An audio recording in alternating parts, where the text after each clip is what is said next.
Welcome back, everyone, to the Beer Mile podcast. Today is a unique episode in that we are talking to someone who designs a lot of the awesome custom singlets that you see out there, as well as designs some things in the market that you probably didn't know he designs. So I got the custom Beer Mile jersey, which a lot of you have seen on Instagram at this point. Absolutely gorgeous. And this here was handmade, one of one, by this guy sitting next to me, Greg Itahara. Thank you for joining the Beer Mile podcast. Thank you for having me. Yeah, we were talking earlier. I need to know, I guess right off the bat, can you like walk me through how you start something like this? How do you like make the shapes, and just like walk me through your general process for this? Usually I try and make the designs fit the actual design of the fabric, like how it's cut, how it's sewn together. So it just doesn't look like I just slapped something on there. So, and also I kind of put into note like what the client wants, what the athlete wants. Mm-hmm. For instance, what you guys requested was your logo, the character, something that like connotates beer. Right. Yeah. But without being so literal that you have like a stein of beer on your gut, you know? So I went with bubbles. I went with the hops and the wheat and more of an abstract kind of like feel to it, where you still kind of get that notion that, we are talking about beer. And so like literally when you're just looking at doing one of the hops, like is that a design that you go into like on your computer and sketch out first? Everything is pretty much sketched out on paper. On paper? Oh my God. Yeah. Okay. It's sort of like trying to get your vision to be something on a two-dimensional plane. The computer is more or less a tool that you use to execute the concept. Gotcha. So I could go through so many iterations faster with pencil and a paper than sitting on my computer clicking and dragging and cutting and pasting and stuff like that. So is that where the final design is? Like when you kind of figure out how things match the material? Yes. Okay. So then I comp it up digitally on the computer, and then I send it to the athlete for their approval before I start. But the thing is that once I kind of start painting it, sometimes things change. Like you look at it and I'm like that's not right. Yeah, I think it needs a little something else. Yeah. So that's where sort of like ad-libbing creatively goes. Right. For a good cause, not like I'm gonna just fuck it up. Right. Yeah, it's not gonna make it look like shit. We'll figure it out. So the creative process is always in motion. What's the most challenging article of clothing or like shoe that you've had to work on? Actually, arm singlets. Those are. I mean, that would depend a lot on like the shape of somebody's bicep and their arm in general. Right, because it needs to be taut. It needs to be stretched out. Right. And so to find something that would stretch it out uniformly. I see. And then is the hard part. And now you're looking at it more on a 3-dimensional plane than a 2D plane. So whatever you do on one side has to curve around. And so that's the hard part. So arm singlets are for sure the hardest. Does that like change the limits of what you would want to design, because like certain things wouldn't look the same on it? Or no, I think what limits the design is the material, because there's some shoes that, because they're for runners, they're water resistant, they're water repellent, and so paint, dyes do not work.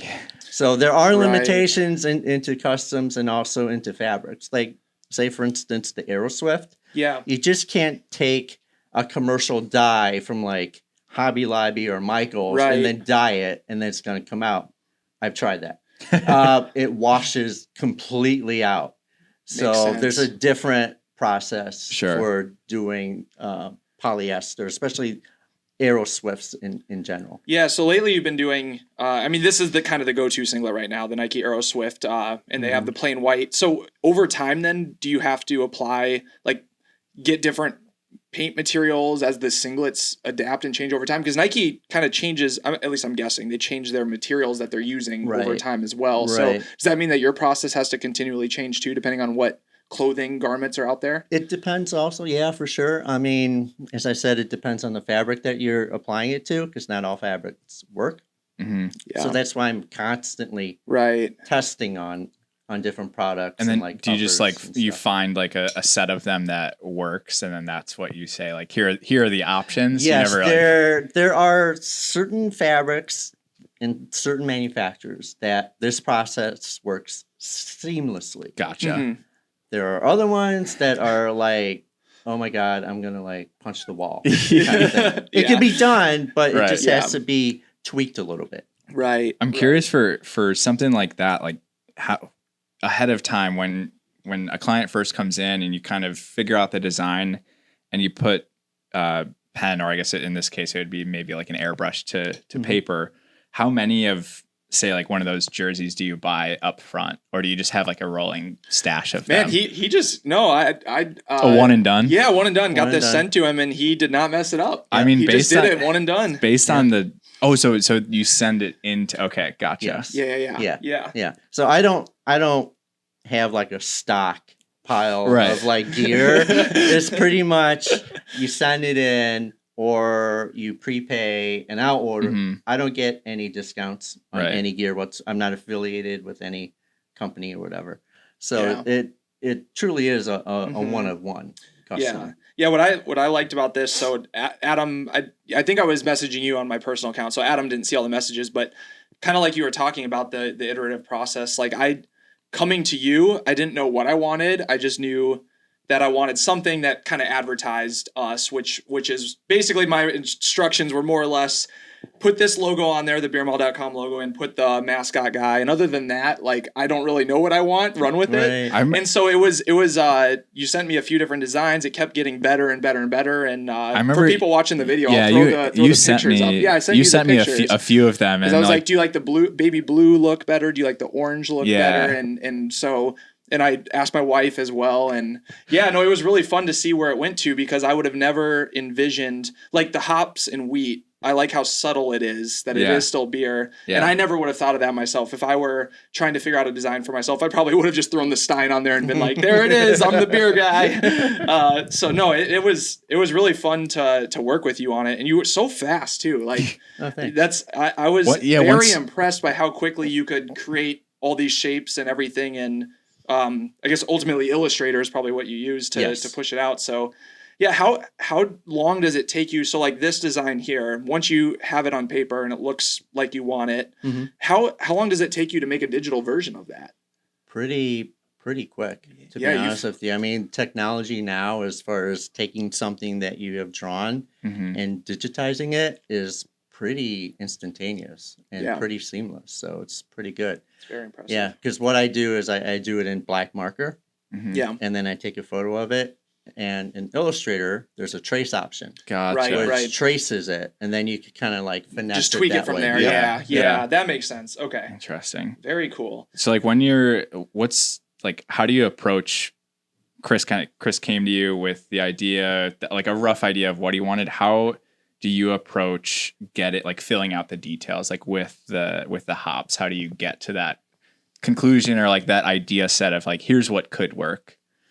It usually just kind of comes to me. That's the That's why graphic it's design. your profession. Right. Yeah, exactly. That's why it's the graphic design aspect of it. Right. You know, you're dealing with a blank sheet, and pretty much you're putting your ideas and the ideas that you're getting from who you're working with and collaborating with, and making it a visual. So it just normally just kind of seriously comes. You know, it's like creative flatulence. It just comes out. Spontaneous. So who are some of the notable people you've worked with? The most notable, well, there's quite a few. I was going to say, besides you and the Beer Mile. Yeah, of course. We're the most notable. Who's second most notable? Okay, second most noticeable. Well, the first pro that came to me was Jordan Gusman. Oh, sure. From Tinman. Yep. Tinman Elite, and he wanted a pair of. He's a big fan of the Nickelodeon show Avatar. Okay. Oh, I saw and he that also one. has like tattoos on his fingers of each element, which I thought. I mean, I watched the entire series too. We had who is on that? Gabby Jennings. Yeah, Gabby. runner. Gabby and I got into she loves Avatar for like Airbender. 20 minutes. Yeah. Chris was probably annoyed. I was just like, I don't know what they're talking about. I mean, I love Nickelodeon shows. That just happens to be one that I didn't see more than like an episode or two. Right. Yeah.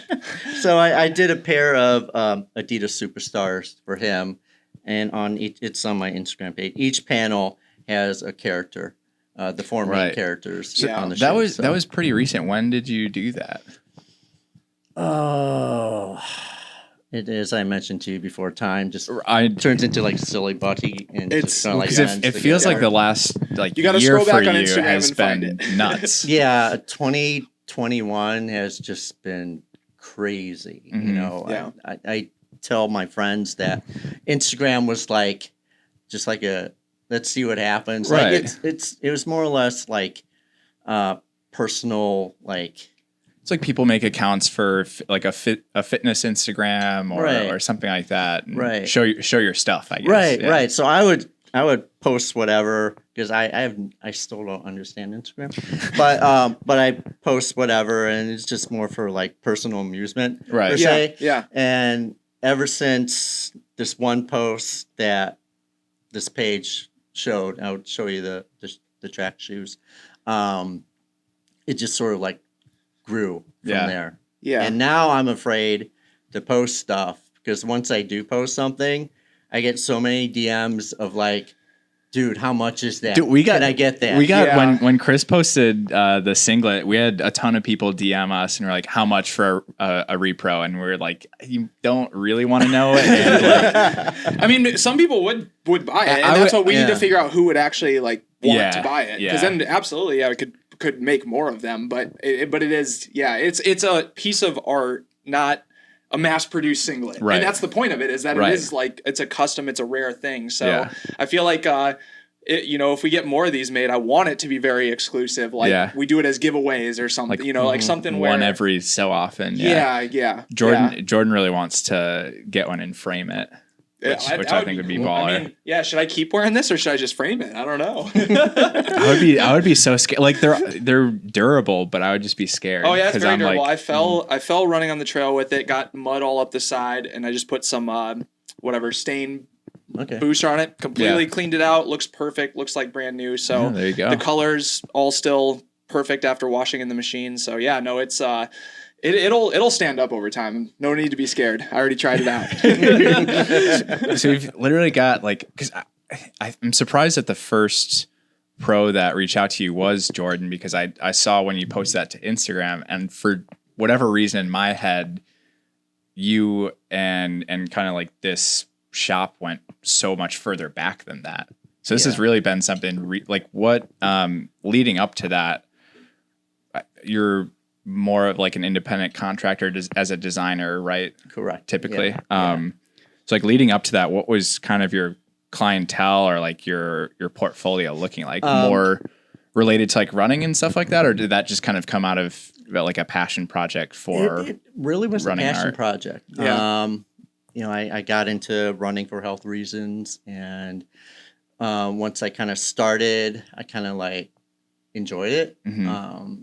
And then I kind of like went out there to see like what are there groups, are there things like that, and I got in touch with CARA, Chicago Area Run Association, and they actually had a Facebook contest to design the 2014 Lakefront 10 medal. And I'm not big on contests, popularity contests. Right. Who knows? Right. Like, hey, I'll call up 100 of my friends and they'll vote for it. Right. Of course. I mean, I don't have a lot of friends. I'm an introvert. A hundred's a lot. Right.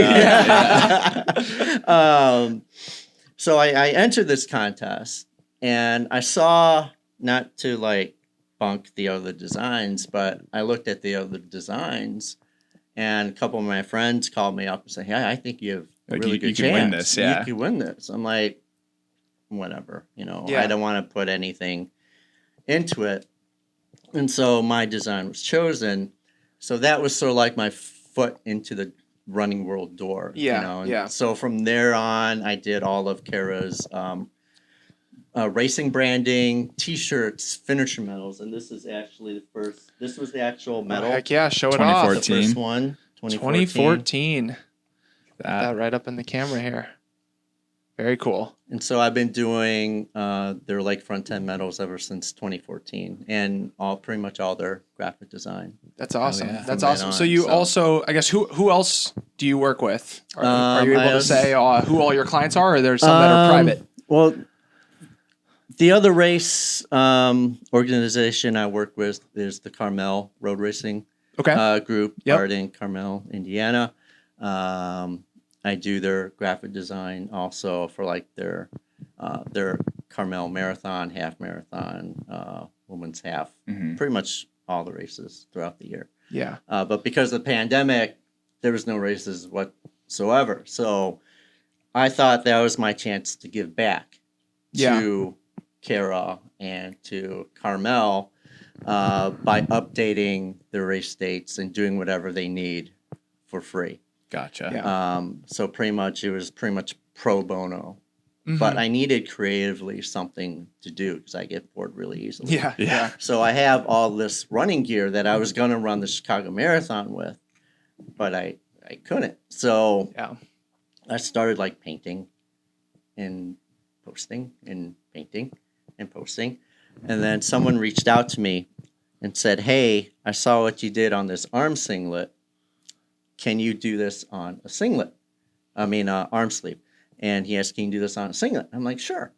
So I did it, and I posted it, and then it's sort of snowballed. I mean, that's what there. ultimately led me to say I want to go for it. When you posted the Harrier singlet, and I was like, that in the shoes too, and I was like, that is so cool. I need one of those, especially because we're trying to get our brand name out there, and I was like, I don't want to just order another crappy $30 singlet that's not you can only print in this little area within the singlet, and it's that's so lame. I don't want to do that. And so that was the same reason that I found your work and was like, I gotta get one of these jerseys. As soon as I forget when we were talking about the idea of beer mile running stuff specifically, but I remember looking at your page and being like, we definitely can't afford to mass produce this, but I want to really bad. I know.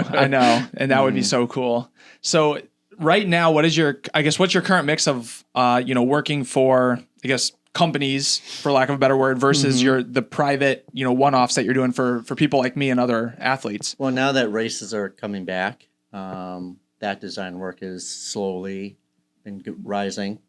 The custom work has totally outrose the actual design that I started out with. Yeah. Right. Which is fantastic. It's something that I love. It's something creative, and it's something personal to people, especially if they want something very specific for a certain race. It's sort of like when people run their first marathon, they put their name on the singlet. It's pretty much the same thing. You want to be noticed. You want to make that day special. Right. And for something like this, regardless if it's a full custom like yours, or if it's just an iron-on patch of their name or of their running group, it's something that they would cherish and remember that day for their career. So I think they're a lot like tattoos, because it's it's some sort of commemoration. I don't know. No, I completely agree with that. Yeah. So do you want to show off? You have some here, some singlets and some spikes. So this was the spike I just put up just for fun, for personal amusement. Yeah. And then That's sick. Protos of the Gram, I believe. Yeah. They reached out to me and said, "Hey, can we write about it?" I'm like, "Yeah, sure. Please do." Yeah. And so it was amazing that when they did, I've never experienced this before, but every time I went back into Instagram, there were 20 followers, 30 followers. I'm like, what is happening? I'm like, wow, this is kind of cool. You know? But yeah, it's scary. People are noticing me. Yeah. And I'm like, oh, do you really want to be noticed? Yeah. We know that feeling well. It's like a double-edged sword. It's like, it's Right. cool, but it's like pressure's on. Yeah, now it's like, okay, now I gotta outdo myself. So you go from that and like transition from that to where you are now, where you get, I mean, how many requests per week of customs? A lot. Like, A lot. Probably more than you can read. And and unfortunately, a lot of the time, I can't do it. Right. Because each one is a painting, and it's not like mass produced. It's Right. not a machine where I plug it in, put in the singlet, and then it prints it out. Right. Exactly. Each color is done one at a time with a mask and airbrush. And it all, not to mention, it takes like a working relationship with the clients. Yes. It's a very personal thing. It's exactly like a tattoo. Because once it's on there, it's on there. Yep. You know, and so there's no going back. I could get a whole new singlet, which has happened before. I guess, $80 new singlet versus a tattoo on your arm for the rest of your life. Maybe a little different, but that's totally true. It's someone's same thing. It's someone's piece of art that they're going to keep, forever. So it's the exact same thing. Yeah. So are you, like, right now, do you think you're at the scale where you like wouldn't? You can't really get bigger because of that limitation. Like, you don't want to do anything to the process that would be too automatic and make it less personal. I like the personal aspect of it. Yeah. I mean, I think once you get into using technology or machines to actually create the piece of art, then I think that would be the time where I have to like say, okay, like not this level. Not this level. Yeah. It's like I just like the hands-on approach. I think the curious thing and maybe why it's been so successful is the hands-on approach is so much more, I think, like valuable, or it looks so much better than the machines at this point. And I don't know if it's just like the technology is not there for printing shirts or what, but like it seems like a magical world where you get to do, like, the work that you get to do is something that, I don't know, is it's like, it's just this perfect mix where you can't reproduce this in a way that you wouldn't want to do it. Right. Yeah. A lot of people come to me and they say,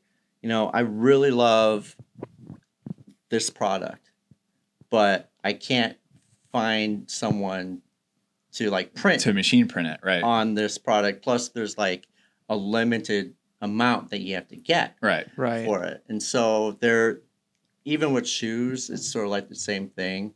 I know some of the shoe manufacturers out there do, like, you could customize it, but you're very limited to whatever they have to offer. And a lot of it's just like colors. You can't really do a whole lot of design. Exactly. That's what I was going to say. Like, there's not even even technology wise, there's not even the possibility of taking a dragonfly and doing like anything that's not just coloring one side of the shoe or something very simple. There's no like patterns or anything like that. So I don't know if the machine could ever, because the shoes and everything's always going to change. The amount that Nike would have to invest, or any other brand, to build the process of being able to print custom like that. I mean, they would never do that. It's not worth it. So I'm curious if, like, have brands ever gotten mad at you for? Is it a gray area where brands would be displeased with you if you had some custom artwork on their brand? Yeah, that's sort of like the gray area within the custom world. I know people that have done specifically like shoe customs, where they take a brand like Louis Vuitton, or when that big thing when the Jordan Dior's came out, there were so many people doing that Dior swoosh and stuff. Yeah, that Dior was going after customizers for that and taking their websites or Instagram. But I guess that's down. Has that always just been like the not intimidation, where they're like copying the design as opposed to like adding on to it? Right. There is, for me, there's a line where it comes to, like, I don't want to be known as a bootlegger. Yeah. I don't for want to sure. be known as taking something and replicating it exactly. I think that is the area that is really, really, you're treading on like thin ice. Yeah. On that part. What I love to do is create something that's original, that is something that you cannot find anywhere else. Right.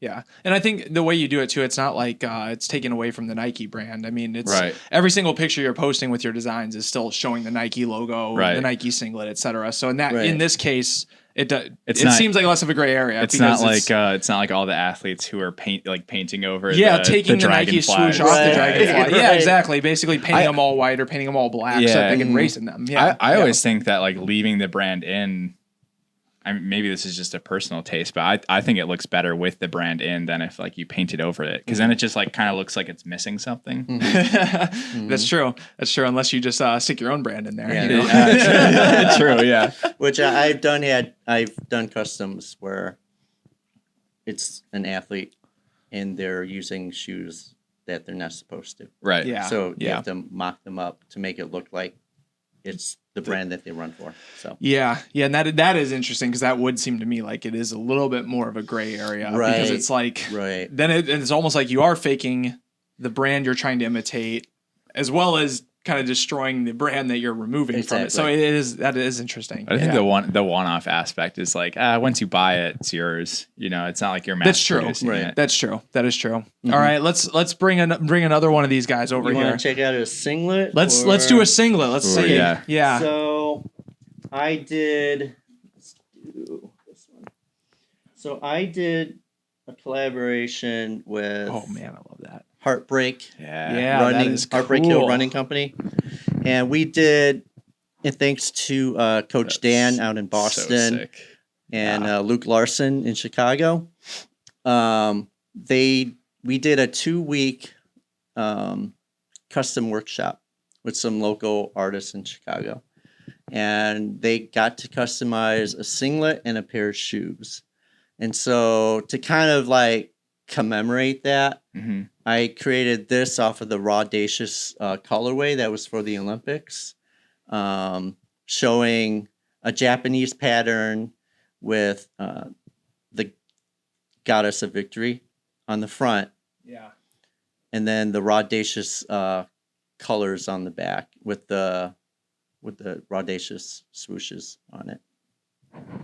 That's super cool. So I'm curious on here the back is like more tie-dye. Yes. How, like when you're setting, so you're doing all this by hand, one color at a time. What I can't visualize is how do you, so you're like stenciling out this design here, which is also very like precise, intricate, precise, but then you also have the tie-dye aspect. So how do you do that separate or differently process wise from the actual like intricate stenciled piece? Okay, so for the front, because it is so,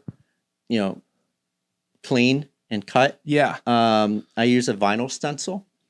And so what I do is I adhere it to the fabric, and then I use an airbrush, and that's where you really could get like a smooth gradient of colors. Okay. Yep. And then the back was more or less an experiment. Because I do. It's like experiment gone right. Yeah. Because looks cool. I did a bunch of tie-dye Aeroswifts before for athletes. Yeah. And so I figured, I wonder if I could actually control how the paint is on the singlet. And so it's pretty much just using water and a paintbrush and just sort of painting and spraying water and letting it bleed out. Okay. Kind of thing. Yeah. And so that's an experiment that turned out really, really cool. What are some super cool? What are some experiments that haven't turned out as cool? Oh my God. Okay. So when I first started doing tie-dye singlets, at first I tried the off-the-shelf kind of stuff, that you buy at Michael's or any hobby store. That didn't work. on Aeroswifts. I'm like, okay, I wonder if it's because it's the dye itself that's not permeating The fabric. the dry fit. So, I tried every dyeing process. I looked on the internet. Okay, maybe I'll try this. I went through so many singlets. It was ridiculous. God. Yeah. Okay, so this was the worst thing that I did. I used leather dye. And on the box, on the Aeroswift. yeah, and on the box it says, the fumes can be like toxic. So here I was like, I'm so like zoned in and OCD on this, trying to get this to work. Yeah. I'm like, a tie-dye would be so cool. Yeah. So here I am tie-dyeing it in a bag, like a Ziploc bag with like leather dye, and the fumes are just, I was billowing out of the bag. I mean, you don't need beer when you're using leather dye, because you're like tasting colors. So and so when I was doing this, I'm like, well, I usually heat set. I use heat on leather dye, and so you could just imagine the fumes coming off of that, permeating the house. Hopefully, I was gonna say hopefully it was outside, but no, inside.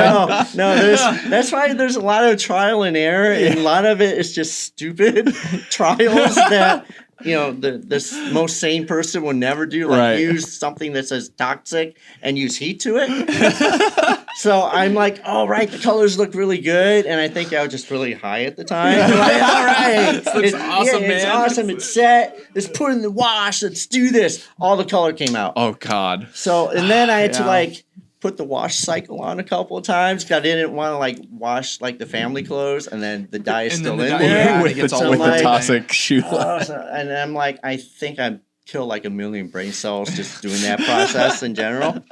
So yeah, that there is a lot of trial and error on shoes, and as I said, it depends on the fabric, and the material because a lot of it you can't do. Right. So from the tie-dye scene, I noticed the Bowerman jersey. So, can I bring that over? Is that? Yeah. So that's the real Bowerman. Look at this guy. That's the real deal. That's like Nike official Bowerman Track Club print. And so they mass produced that, right? Yeah. But they probably had to. Did you do the original like mock-up for it? Okay. No. So the shoe over there during the pandemic, I was like, I love the pattern so much. I wonder if I could put it on a shoe. Replicate it and put it on a shoe. Replicate it on a shoe. Man. Oh man. It says winning races and medals since 2003. That's sweet. And that swoosh is the official swoosh. The only thing that I did was just do the upper. Yeah, on the pegs. And then I love the racing stripe that they used on the turbos, the peg turbos. Yeah. Mm-hmm. So I just added like a black racing stripe just to make it look different. Right. Yeah. But this is really the only time that I kind of replicate stuff. Mm-hmm. That is super cool. Man, that is super cool. Thanks. That's awesome.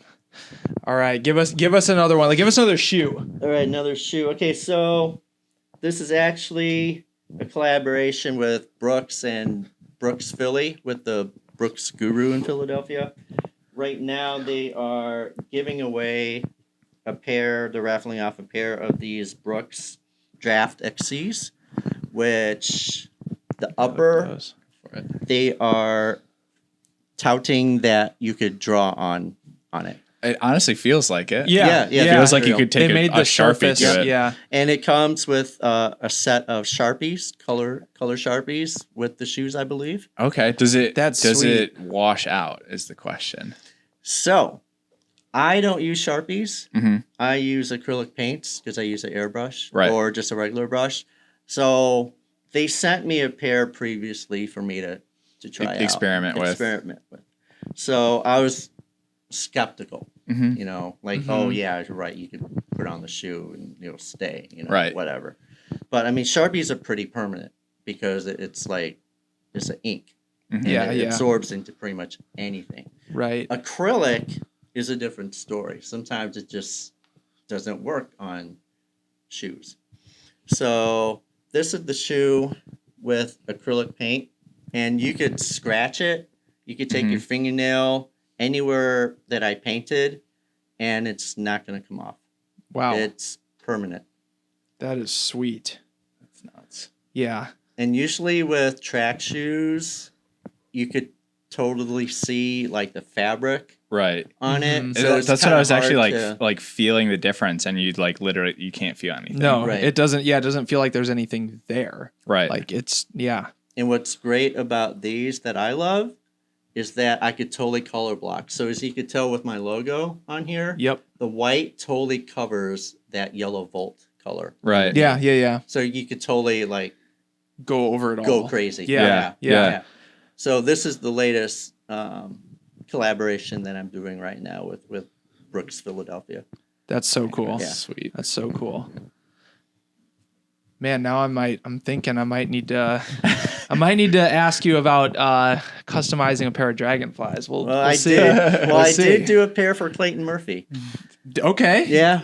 I mean, I saw the picture. Yeah, on there. he reached out to me early, and I'm a fanboy. Sure. He's an Olympian, of course. I mean, he's a stud. If anyone contacts me that I'm like really Put that in the priority queue. Yeah. Big priority. He gets to cut in line. I don't think that's controversial. Right. So it was funny because he reached out and he was like, I'm a big Kobe fan. He's a big part of my life, and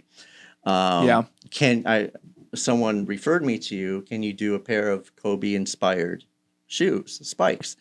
And he referenced a pair that I did previously for someone else. And he says, but I want mine to be different. I want this to be like one of the one. Right. One of one, the one. I'm like... That's challenging. Like, hey, you know that design you did? Like, make it better. Right. Which is pretty much all the time. That's one up yourself every time. Right. And me being the fanboy and me not knowing Instagram, I thought this was a joke. You thought it was like a fake account. Yeah, it's a fake account. And I didn't know what the blue check mark was. Yeah, or his social media manager. Like he has one, he's just like, wrong person. Right. So I'm like, oh my God, like, is this really you? I got it. He's like, yeah. I'm like, okay, cool. And so he sent me a pair. Actually, Nike sent me a pair. And they were custom spikes for him. It had a different upper than the usual sole part. So I'm like, wow, I'm doing a custom of a custom. A legit custom. Like if I mess this one up, I'm fucked. This is an actual one of one shoe. Right. So I threw out some ideas to him, and I kind of roughed it out with him. And I asked him, which always stuck with me. He wanted the mamba snake on it. Mm-hmm. So I'm like, what shoe do you want it on? He said the right one on the outside, because that's where the fans are. Right. So I'm like, that makes sense. So anytime you want something that's prominent, I always think the right outside. That makes sense. It's a really good point that I wouldn't have thought about. The cameras are always, trying to think. Sometimes a camera at a championship race will be, sometimes it'll be tracking the inside, but a lot of times it's the outside. Like if you think about the finish camera, it's always the outside view. Yeah. So right side. Perfect. Yeah. Have you ever done like I don't even know if this is possible. Like I know on the Dragonfly bottoms, they're like pretty flat. Have you ever tried to customize the colorway or anything on the bottom of the shoe? I have done Dragonflies with the soles. Yeah.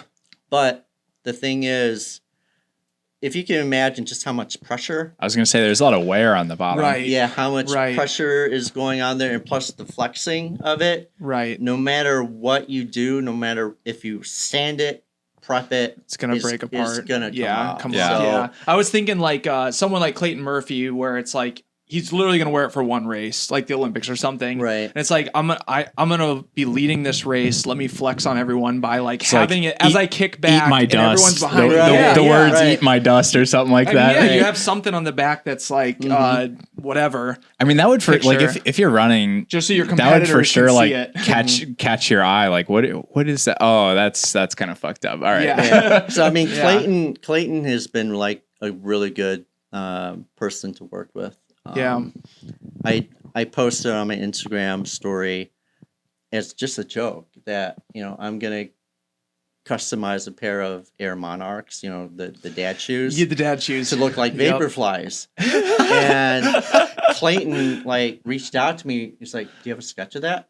I'm like, "He would totally rock that." Yeah, I'm like, "No, it was a joke." It was. It's like, "Dude, I would totally rock those." I'm like, "Okay." So I took the story down. Yeah. And I think he was in New York or something when he won the 1 mile race or whatever. Right. Yeah. I think he was in the taxi or something. And he's like, "All right, I just ordered them. They're on their way." I'm like, "Oh, okay, cool. Yeah, all right." So what was funny is I replicated it to look like the Breaking 2 colorway. Oh, cool. Yeah. The red and the grayish upper. And so I sent it to him. He was like, "Oh man, these are sick. I'm totally gonna rock him." And so after he won the Olympic trials, he wore them. And he took a picture and he sent them to me. I'm like, "That's pretty. That is awesome. awesome. That's pretty cool." So when you see, I mean, because you've had some pretty high profile athletes, when you see that shit at the Olympics or on TV, what do you think about? Is it surreal? Well, what? It is. It's sort of it gives me those goosebumps. Yeah. Oh my god, that's my shit. Yeah. But sometimes I can't say anything, right. Of course, because of legal wise and just managerial stuff. At that point, do you just kind of nudge, wink, wink to your wife, and you're like, "Hey, that was in the that was in the living room." No, just up here, I'm like, yeah. And then I'm like, a self high five. Yeah, woo. Let's go do another custom. I don't know, but yeah. So Clayton's been really good. I actually did. So he does this sports card thing on the side. Yeah, so he wanted sort of a sports card of himself. And so I designed one for him, and he hasn't shown it yet, but it's coming. It's coming. It's cool. not a real sports card. It's for a card case that he takes to trade shows and stuff. Gotcha. Yeah. But that's on the front of the case is his own Olympic card that I designed. So I'm like, that's pretty cool. And actually, I learned a lot from him on sports cards. I mean, I used to collect, but he's talking about the grading and the all this other stuff and the little nuances of the cards. I'm like, wow, this is kind of never cool. paid attention to that level of detail. And so that kind of goes into graphic design too. You also need to know what the athlete wants, whether it's the littlest detail or the biggest detail. You kind of soak it all in. Right. So I guess going forward, is there a brand deal that you would want to do or entertain, or are you completely satisfied with doing this? You direct your own path, freelance kind of route. Right. Yeah. I was telling someone today actually that, my biggest thing would be to do something that would be produced worldwide. Yeah. A big collaboration. Because I've seen other brands do that where they work with an artist and then they totally blow it up. I mean, that would be my dream. Yeah. That would be the ultimate. All right, I'm there. I could take a nap or something, or have another beer. Royalties for life. I know, right? So I mean, that would be the ultimate for. Yeah, I mean, if you just keep getting high profile people that are this guy's the best, I'm going to work with him every time. Eventually, it's going to happen. I feel like it's going to happen. I mean, eventually. Pete's Dragons might just they need a team jersey. Work. I think. Yeah, that's for sure. All right, let's do. What else you got? One or two more jerseys here. Okay, let's fire them up and let's go for a non-customized jersey. Let's go for a singlet that's actually designed, but yet not. I didn't have to do 100 of them. Thank God. So this was a design with Nomad Running Company.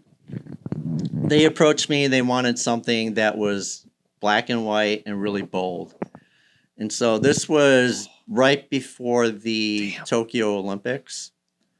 So I like to tell stories with my designs. Yeah. So the story behind this one is the Japanese phoenix rising from the ashes, which sort of like symbolizes rebirth.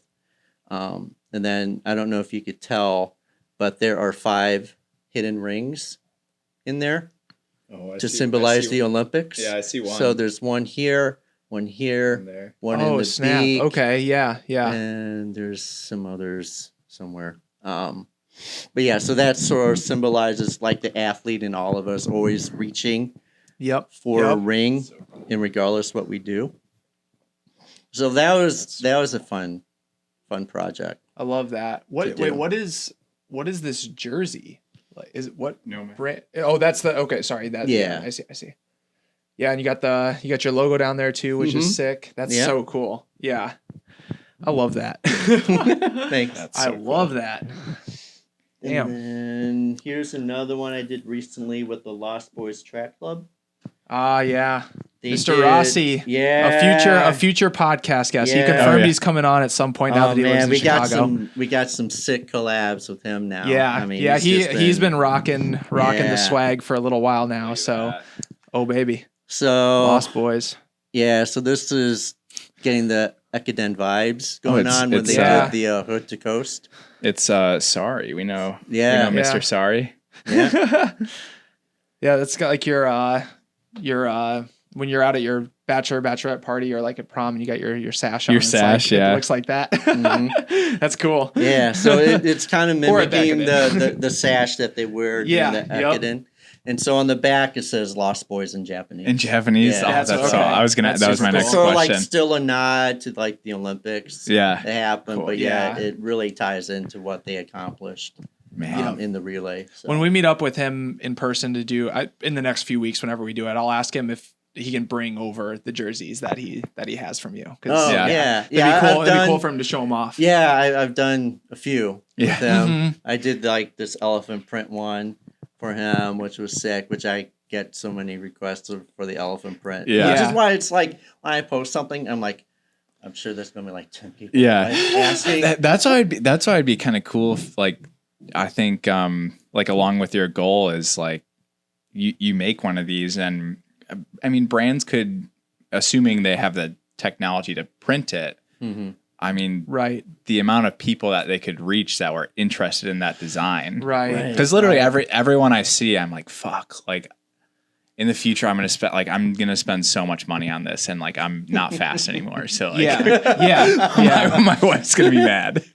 Yeah. No, for sure. And I think people in general, like the custom piece of art, typically that's not something someone's going to buy a lot of, but if you could get it down to like, I don't know, a normal Aeroswift's like $70, $80. If you could get it down to like 100 or something, you could probably sell a lot of them, but maybe you should consider just like making a few of some of those ones that people request a lot and just do it as like giveaways. I don't know how you'd stage it exactly, but basically you could get your Insta followers to just go through the roof. I think that would be one, because then you get even more like noticed. And I think the prototypes will never go away, even if something's a prototype and then gets like if a brand picks it up and gets reproduced, like you're still gonna have one of one or like one of two, and people will for sure buy the original, that. like the handmade the original, exactly, because people do first that. Edition. People do that with everything. Oh yeah, of course.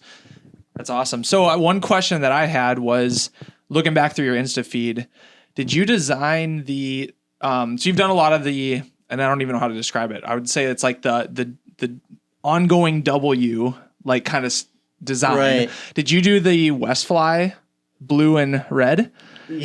Oh no! Here we go. We got beat. Oh no! Here comes the drama, yo.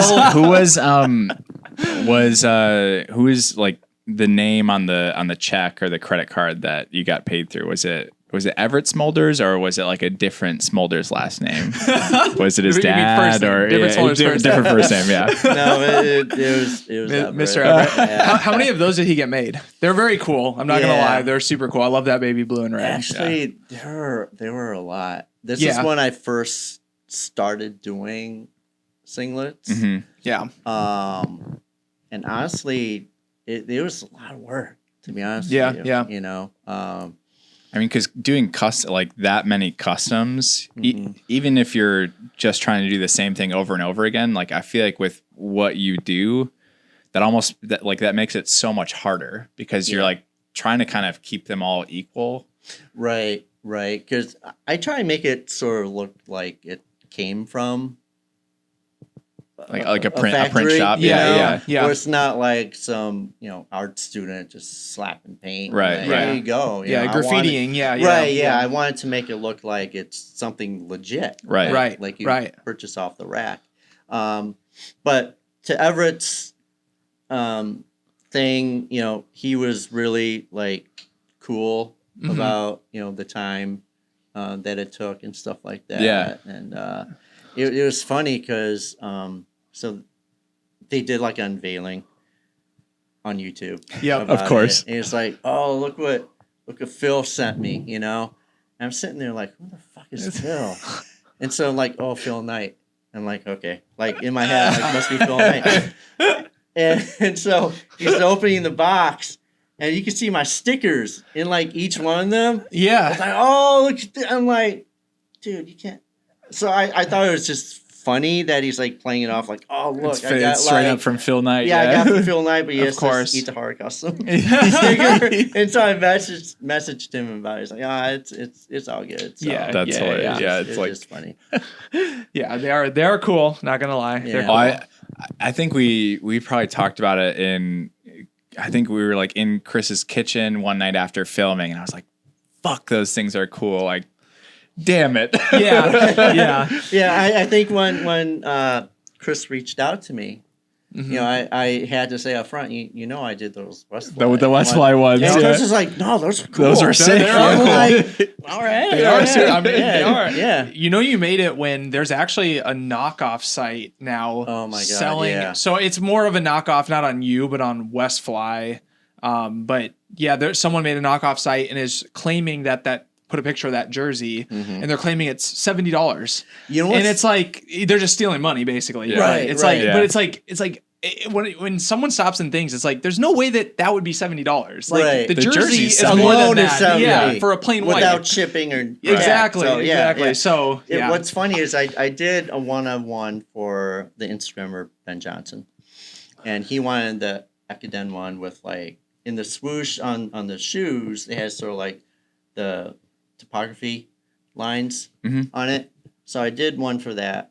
And then all of a sudden, like months down the road, people are messaging me. It's like, are you selling these on like AliExpress? Jesus. I'm like, AliExpress. I'm like, no, can you send me a pic? And it's like, they have the design that I kind of like modified from Nike to make it look like the shoe with all the line work. They had it in like 5 or 6 different colors. I'm like, fuck, I might as well just tell people go to AliExpress if you want it. Because I was like, that one was it was hard to do.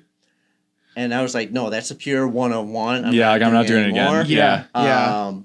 But yeah, and there's like other websites that have been selling my knockoffs of my custom work on stuff. Yeah. And so it's sort of like does that make you like mad or happy? It's like, both actually. Yeah. Both. It's sort of like an ego thing. Yeah. Like, oh wow, this is so hip. So like lit that people want to like replicate it. Yeah. But then it's like, those fuckers. Yeah, fuck that. They didn't know how long it took me to like design that. To collaborate with Ben and like figure it out. I mean, it's wild. I would pay the $70 just to see what they would ship me because some of them would ship you something. I wonder if like I know the WesFly knockoff site doesn't ship you anything. That's why it got like called out. But like they just take your money. It's got to be some like super jank like well that's what I was wondering because singlet. How do they take that and I guess if they're a good designer they could go backwards from it and trace it and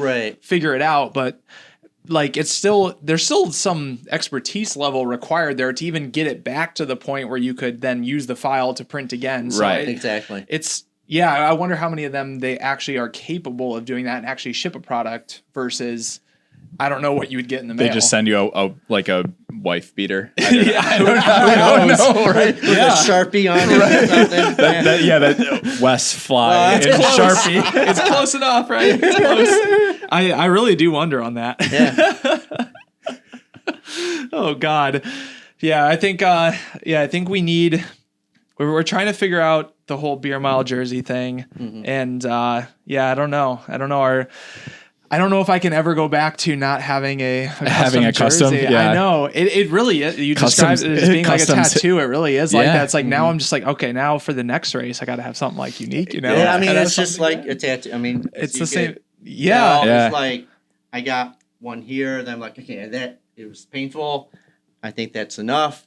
And then I'm like, oh, I want one on my chest. I got one on my chest. I'm like, no, I got one over here. I'm like, okay, that's enough. I'm done. Enough ink. It was just too painful. I'm like, I don't know. I feel like it needs something over here. Yeah, So it yeah. just keeps on like adding on. So that it's like a custom. It's like once you get what you visualize, Yeah, it's super. it's very meaningful. It's addicting to have that. Yeah, it is weird. Yeah, I think it's like the feeling of, because it doesn't happen often in life where you can tell somebody else like what's in your mind, and like when they hit it right, that barely happens. Right. That's in, true. in life. Right. Very Right. true. Right. So, did you design your own tattoos? That's the thing. I give the artist Like full reign of full range. I just say, Cool, I just cool. want one of like a representation of like my family crest, or Yeah, I want yeah. one of a phoenix, or I want one of my dog, and then they just do whatever. That's the one thing I would never do. I would Yeah. never draw something be like, give this to me. that would be permanent on me, because I would like critique the shit out of it for the Yeah. rest of my life. I'm like, oh, I should have done this, or I should have Interesting. done that. Okay. Yeah. I was wondering about that because I was thinking like, if you have a good eye for design, Right. you know what you like, you just do it for yourself. But that's I just that's let the experts good. do It what takes they're an artist to appreciate True. another artist. Exactly. It really does. Yeah. Exactly. Dang, Yeah. I was kind of thinking like, Adam, you should get a tattoo designed. Well, I mean, you by never. Greg here. I mean, you never said that you wouldn't do it for other people. Very true. I'll break true. out my airbrush. And I or could do like prison style. I'll just get like a Just needle. stick a stick and in some poke. needle. Yeah. Do it right here, man. Just do a little one somewhere. Just we, like a yeah, little, we might need a few more beers for a stick and poke. Yeah. No, I'd be down for that. I want God, I was talking with my father-in-law, and I was like, shit, I actually have like 1, 2, 3, 4 that are like in the hopper, and I'm like, that's like $2,000. Like, whoops, Yeah. down the drain. Yeah. You went from not having any to 1 to I got my next 25 lined up. I mean, I feel like that's always how it, like, from what I've heard, that's always how it goes. Yeah. Yeah. For sure. We still need we keep saying that we want either Nikki Hiltz Hiltz, because she's has awesome tattoos. her forearms, like have sweet. her either design it, or her artist, or she's there for it, or Craig Ingalls with his, because he does stick and pokes for people. Have him do it. Dude, Craig's ass tat is hilarious. Yeah. We have to get you a notable one, or now Greg's on the list too. Greg, you got to get one from Greg too. I would, yeah. At least a design or something. We'll talk after this, but yeah, we'll do that. We'll hook you up. Yeah. Oh man. So where can the people find you? It sounds like you don't necessarily need more people to find you, but where can the people find you? Just look me up. ITAHARA _, I think. It is, custom custom _ design. Yeah. Usually, because my last name is so unique. Even if you just do eat Eat Itahara, and then it custom design. autofills the rest. it just comes up. Can I just show one more custom? Yes. Yeah, please do. Let's keep it going. Because normally I don't have any customs. Okay. Normally, once they're done, you ship them out. I ship them out. Yeah. So I don't have a physical record let's of go. it. So I could look at these things all day. This is perfect. It's like a museum or something. So this one, somewhere. If you're reached listening to out to audio me. only and you haven't been you're tuning into missing YouTube out. to see the visuals, You gotta you're watch missing the out. YouTube for this. Look at this. So I had to write his name on my hand. This is for Joseph Becerra. Shout out Joseph. I hope I got your name right.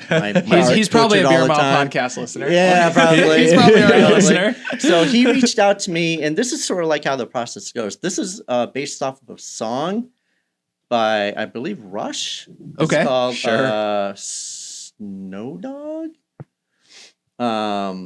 So it has to do with a dog that's very menacing and like fights in the snow, and he has coal black eyes. So he wanted something along the lines of sort of like a tribal kind of look to it. Oh, absolutely. So do you listen to the song then and like I did actually. Okay. I listened to the song. I looked at the lyrics. So it's not like I'm making him like the dog like look like all happy and stuff. Right. Like, Yeah. because then it'd be like, yeah, this is not the song that I wanted it for. Right. Yeah. So originally it was just gonna be straight black and white, just the tribal looking outlines. But then this is where the creative process goes. It just looked like it's just plopped on there. Right. So I wanted to tell more of a story. Like, so I wanted the gradients to kind of represent snow. That this dog is like in turbulent weather, but yet he's fighting and he's grimacing and Yeah. and so I added the gradients just to sort of add a little bit more texture and some more visual flow to it. Right. So it's not just plopped on there. And then after I did that, I was kind of looking at the dog and I'm like, it kind of looks like a wolf. So what I wanted to do is kind of give it like a Alaskan kind of like feel like to a, it. like a husky Yeah, type so of I dog. painted the gradient within one eye. So it kind of gives Oh, it yeah. like a mark Right there. Right. on the dog. Yeah. So it doesn't look like, oh, hey, that's a wolf, man. wolf, It's like, yeah. no, that kind of looks like a dog. So, Yeah. Man, that's a level of detail that I would never pick up on a picture Yeah. of something. Well, on a it's jersey. crazy because like as somebody who is adjacent to design, but like I'm not a designer, you can always tell like if I looked at it when it was just the black on white, I'd be like, it's good, but like something's missing. weird. Right. Yeah. But for me to say like, oh yeah, I need to add a gradient, never. Yeah, exactly. Like, Like that you don't wouldn't know happen. what it is, Right. but you can tell the difference between the two. Yeah. That's super cool. And Dang. what's great about one of ones is sort of like you could kind of play around with It gives you some artistic. Yeah, Yeah, it gives me Yeah. artistic freedom, Yeah. and still it's sort of like no one else will have Right. this. Right. Even if I replicated it, it's not going to look the same. Right. And I feel like people, that's like how they would want it too. Yeah. It's like you don't want if you're getting a one of one, you don't want it to be one of two. Even if it's like basically the same design. It's like Right. this is a custom singlet. Right. Unless they want like two different sizes for themselves. Sure. But Very true. Very true.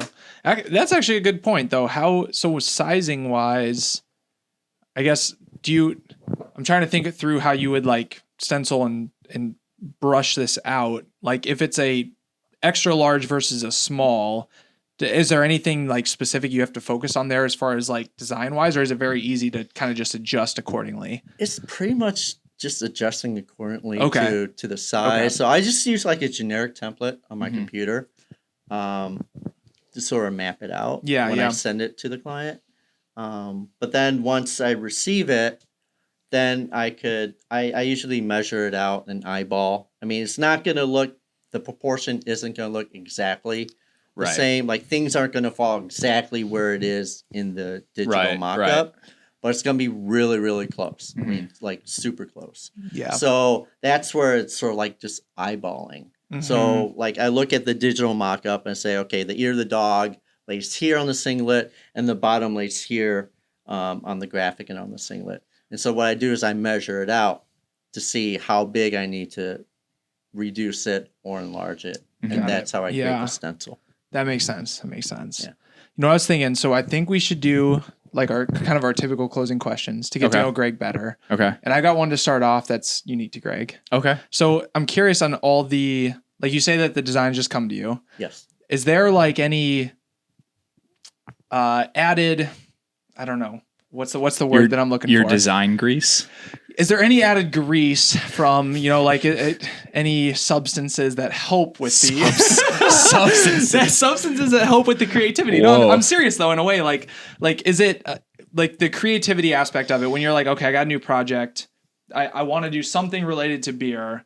I got to think this through. Like, is it literally just you're sitting on the couch just thinking, Or is it like you're in the shower? Is it you wake up from a dream and it comes to you? Is it you're smoking a blunt and it comes to you? What is the thing that helps, move the project along? Sounds like we're talking about the Beer Mile website, but whoa. Like I'm always curious, a lot of my ideas for what we're doing always come when I'm out on a run. Like that's usually where most of my ideas come from. So I'm always curious to hear where it comes from for everybody. Usually for me, it comes from just out of nowhere. The worst place. Like, are you actively focusing on it, or it's like it's subconscious? Subconsciously. That is the best place wild. for. That's where you realize your brain's just doing things behind the scenes you don't even know, and then it just comes up to you. Right. Yeah. And the thing is that I find that if I try and focus on trying to figure out like an idea, it never happens. It never happens. Yep. It's always like at nighttime or on a run or doing something not even related. They're like, that's awesome. And I have to like write it down or try to remember. Okay. It. Yeah. Yep. So what's like when you get that light bulb idea, how do you keep track? Do you just have like a notepad that you scribble shit down in? I have a notepad. Either I do like a really quick sketch of it, or I just write it down. Gotcha. And it's sort of like it's a trigger of that's it. What it was. Yeah. So it's like a visual. Gotcha. Trigger. Yeah, that's like obviously not so much with like designing, but if it's like 4 a.m, I'll like wake up in a cold sweat and be like, oh my God, where's my notebook? I gotta write this down. No, seriously, because my true. memory is for whatever reason not so good. So like if I have something in my head, I need to write it down so I can forget it. Oh yeah.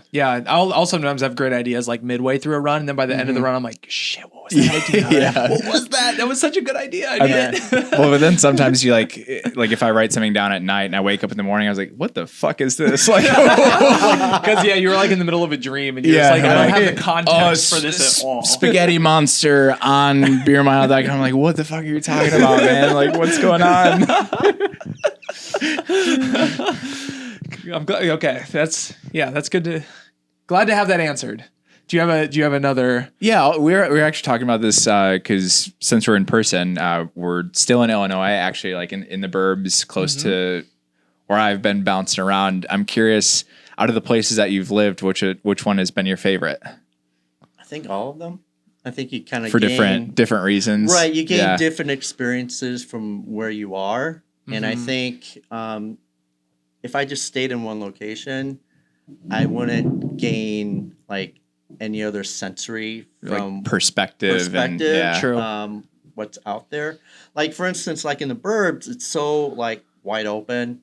It's so like it's not as congested as the city. So I feel like you can actually breathe. Right. Yeah. True, Yeah. So true. like me running in the park, I don't have to dodge people, or I don't have to like. It really clears the senses per se. Yeah. But when I'm in the city, I get this like adrenaline rush of like, wow, like I get the energy. That's why I miss commuting, oddly enough, is like when you're in the midst of like a million people, you're like, that's why I think people like New York, even though I personally like it's not my taste, but I kind of get it. Mm-hmm. Yeah, there is something about it, to the work point, like you go down to the loop for work, you're like, oh wow, like I'm in the place where business happens, where work, like you just get a different mindset. You get into a different mindset. This is business, Chris. Yeah, for sure, for sure. So as far as you said you got into running, how long have you been into running? And racing wise, do you have any races on the horizon? Like, are you marathon, shorter distance? What are you into from a running perspective? For running in general, I've always ran since like high school. Okay, yeah. But because of work and stuff, I didn't really have time going into like college and my early career in advertising at Leo Burnett. Oh, okay, in Chicago. Yep. So running was sort of like very, very on the last rung. Getting a paycheck and paying bills was like on top. Yeah, it's like, number one. Forward, Understandable. Yep. And unfortunately, in advertising, there's a lot of late nights. Yep. There's a lot of fast food.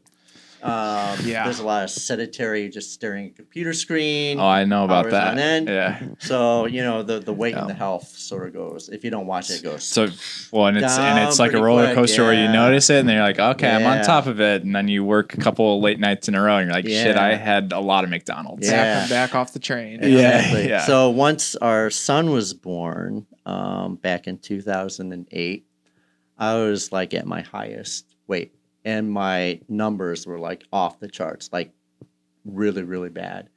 So I figured, because I want to live long for my son, I got to start doing something. So, I started running again. So ever since then, I've done 5 Chicago marathons. 5, yeah. And I've done 2 Walt Disney World marathons. I did the Dopey the last time, and there's a reason why they call it the Dopey. But as far as like, for right now, I'm just doing it for health reasons. I'm not doing it for any races. I am supposed to be running the Chicago Marathon maybe next year, but I'm looking at 2023. Okay. Because now I am a legacy runner. 5 marathons within a 10-year span that you could get entry. Okay. into it. Okay. But yeah, I kind of like, not for right now, having to train, for like weeks on end. It's still more of like a release rather than like a focus. Exactly. Gotcha. Yeah, exactly. And plus, I get a lot of fulfillment just talking to like people like you and doing things that bring them enjoyment, or kind of help them along their journey in a way. But as far as like me running is concerned, I just do it for health right now. Next year, I mean, it could be a totally different story. Right. I could be like, I'm gonna do like run this certain time and go back to that mode. But for right now, I'm just really like happy with how things are going. So one follow on to that, then, how closely do you follow? I guess professional running, college running, different stages of it. Are you really following it? I follow everything from collegiate all the way up to the pros, because I do customs for some universities. I can't say who per NCAA regulations. Gotcha. But I do. Man, what a great organization. Yeah. We'll talk about it off camera. We'll do some insider trading off camera. Right. But, So that's why you really don't see any posts of me with the collegiate stuff. But yeah, I feel like if you're going to be involved in something, you need to know the history, and you need to know what's going on now. True. And plus, you have to kind of know like what is the perspective from the clients, like what conditions are they running in, what what is their season, what's their off season. Yeah. As well as like what's going on even in like running culture, quote Exactly. unquote. That's the huge thing. I think with anything, you need to know the culture. Yep. And culture is driven by people. It's not driven by a specific thing. Right. So it's sort of like water. You have to kind of go with the flow. For sure. For sure. So yeah. I almost see it as, it would be cool if more athletes had custom. So like if I'm a Nike athlete and say I'm Bowerman, so I like have that kind of as my base singlet, but like maybe it's customized to me based on what I stand for, what I believe in, whatever. Like I could see like Raven Saunders is like a perfect example of someone who like speaks out about what she believes in. So like it'd be like I could see her being like, I want a custom singlet that has like these symbols on it on top of my Nike logo, that sort of thing. And I could see like I feel like I could see it getting there at some point, Yeah, I mean within easily the next year. Yeah, or even just something simple. Like I want my kids' names incorporated, I want my parents' names, like all these things that people could do in the future too. So yeah, culture is a big piece of it. That's for sure. All right, let's go with favorite. So we're hanging out here. Greg welcomed us into his home, into his studio per se. And so curious on the preference. So if you could choose, or what's your preference between beer, cocktails, wine, What do you? It looks like you have a mix that you enjoy them all, but I'm curious. I don't mean that in a bad way. That might have come out wrong. Wait, it's not part of the creative process. I'm not like drinking on my couch, like, oh, this is gonna fucking work. I mean, that's how we came up with half the content that we made. But you know, it's just the mild part that's the hard part. Yeah. I prefer beer. My preference for beer is our stouts. Okay. Interesting. Okay. Yep. That's not a common answer. But yet to be an acquired taste via me. Yeah. So what's the best? Like, is Guinness the best stouter, or you got something? No, else? Guinness. I mean, straight from the source. Yeah. Yeah, I could totally like pound it back. Just go like, Guinness really all quick. day. Yeah. Okay. Yeah. Interesting. Okay, you have for the viewers, you can't really see it, but you have like a ton of what I would call basement swag. Oh yeah. A lot of signed photos. Yeah. What is your favorite item? If you had to pick one. Out of all of these? That's probably a really hard question. Oh man. I don't. Yeah, I'm looking around here. We got some Tiger Woods. Stuff. Got Tony Hawk. Oh, that signed Tony Hawk is sweet. Yeah. Dang. I you know what? Honestly, I don't know. It's like, which one's your favorite kid? Right. You know? Yeah, true. It's like I like them both for different reasons. Actually, the most memorable one, it's not even an autograph. It's a ticket from the 1984 Chicago Cubs playoff. Oh, nice. I remember vividly, I was in Catholic school in Edgewater, and the day of the game, I had to leave school early. And so as I was leaving, everyone was like, where are you going? I'm like, well, I got a signed pass to go home. I was like, where are you going? To the playoff game.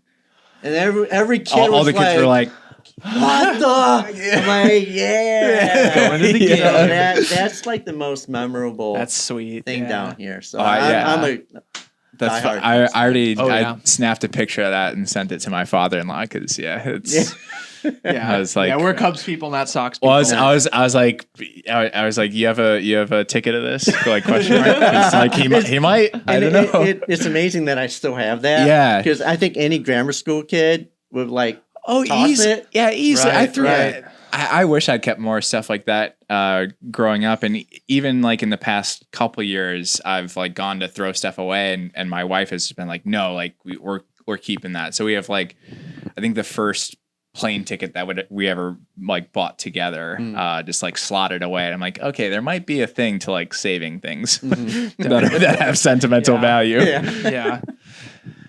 All right, let's go with.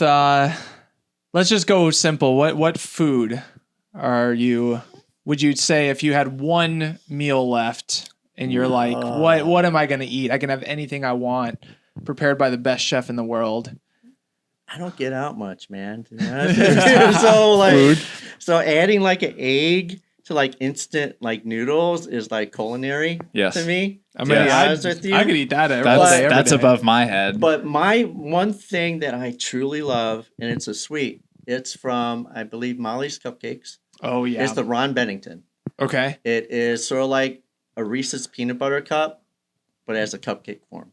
Oh, nice. And it's so decadent and rich that I would just die happy if that was the last thing I've ever eaten. Okay. They do take like a while to get through. Like it's not right, and it's messy. Yeah, but it's like it's like a commitment. Like it's like at least a 30-minute TV show for me to get through one. Like I'm a slow eater, but like it's at least a half hour. If you could do a custom for somebody that you haven't done one yet, who would it be for and why? Ooh, that's great. That's a good one. Athlete, track. Literally. How about I guess athlete for track, but if you're thinking of someone like I don't know, basketball player, like anybody, who would that be as well? I would say if I could do a custom for Michael Jordan. Oh hell yeah, that would be like next. Oh hell yeah, of course. You know, I don't think I would be able to like process that mentally. Right. You're like, I mean, just growing up with him in the Bulls, making the energy of Chicago like what it was, very historic. Yeah, that would be like pinnacle. Literally cemented in history too. Yeah. As far as within the running world, I'd say Joan Benoit. Oh Samuelson. yeah. My dad loved her. He was a runner. He used to show me his black toenails after every training run. I'm like, You're like, Dad, yeah, Dad, this is gross. Why do you do that to yourself? Right, Yeah. And actually, when my father passed years later, I wrote to her saying, you were instrumental in my dad's life as far as just someone, when she won the Olympics, that was like huge. Mm-hmm. And so it was sort of like, and she wrote back and she sent me like a nice little card with a note and an autograph and stuff. So wow. Yeah. just her humility alone and what she's done for the running community and outside the community, I would love to do something with her. Yeah, that would be great. She goes to, have you heard of the Bix race in the Quad Cities? It's a big 7 mile. Yeah. She went back there every year for, I think she still even goes a number of years, but that was like I grew up in Iowa City, which was like an hour away, and that I would always do that race every year growing up. And she was always like the celeb appearance there, basically. Her and sometimes Meb too. But yeah, she was fan favorite. Like she was there every single year. They'd always announce her, and she would like run with people and like talk to everyone. You could like anyone that wanted an autograph or anything from her, she would always say yes. Wow. So yeah, she's definitely a fan fave for sure. So I can jive with that. Yeah. All right. Man, that was a good one. It's a good one. Shooting from the hip. Yeah. Okay. Going retro. I got a more personal one here, just because we have contractual obligations. Oh, we do. Oh. Greg, have you ever heard of Manscaped? Jesus Christ. Yes, I have, Chris. I don't know. That's where you're. I'm not going to show you anything about Manscaped, but yes, I have. Yes. All right. Well, Manscaped, great brand. That's all I got to say about that. Would you ever design? Oh, that would be kind of hard to do. Like, I hope you're not. Design for I hope you're not Manscaped. segueing into. Would you ever design something within like using a Manscaped on Yeah, your I mean- personal region? Like, have you ever done anything with hair though? Like, even if I cut my own hair. Actually. Okay. Yeah. Have you Okay. ever like put designs into it? No, I don't want to go that Vanilla Ice route. There was. Oh yeah, my mom got so mad at me in like Hair is art. probably 2010, I think. I don't even remember. Very specific year. I don't even remember what I got. I got like literally just like XC with an arrow through my head, Oh, sweet. and it was obvious. Like it was right on one side, but then it was the mirror image on the other. So it was backwards? And I like when I was looking in the mirror, but it was symmetrical. Like if you look you split me down the head, it was symmetrical. I see. And like I saw both sides in the mirror. I was like, oh yeah, like good to go. And we're like walking out of there. And my dad's like, dude, that looks pretty fucking stupid. I was like, oh boy. You did that to yourself? No, I went to a shop and And then I see. Yeah. I'm surprised I'm that they not didn't say anything. Like, No, I'm not hey, skilled in. No, because the guy was like, oh, like this, like you want it this way or this way, and I was like that way. And then and he was like, oh, okay. I think my dad was off somewhere else, and I was, but like I personally, I was like, oh, like mirror, that makes sense. But then when I saw it in a picture, I was like, that looks pretty dumb. Yeah. Yep. That's rough. Any words of wisdom? Stay in school. Stay in school. Stay in school. I like that. All right. Well, if you want a custom jersey, spam Greg. No, don't spam Greg. But honestly, though, if you legitimately want a custom jersey, I mean, these things are sick. Oh, so, man. yeah, we'll be. Well, I gotta now, just like a tattoo, gotta figure out what the next one is, and Absolutely, and also figure out the shoe combo. You know, gotta do it all. So. Awesome. Thanks for coming on, Greg. Well, thank really you guys. appreciate it. Thanks Yeah, for welcoming us into your home. And man, you hanging out. This is too much stimulus for me. I still can't fathom it. Can't fathom creating this kind of thing. I know. Not artistic myself. So thank you again. Thanks for coming on the Beer Mile podcast. Thanks for having me. And thanks for sporting the Beer Mile shirt as well. Hell Look yeah. at I that. got a wrap, yo. Check them out, beermile.com, right? Yeah. Awesome. All right. Thanks, y'all. We'll catch you next episode.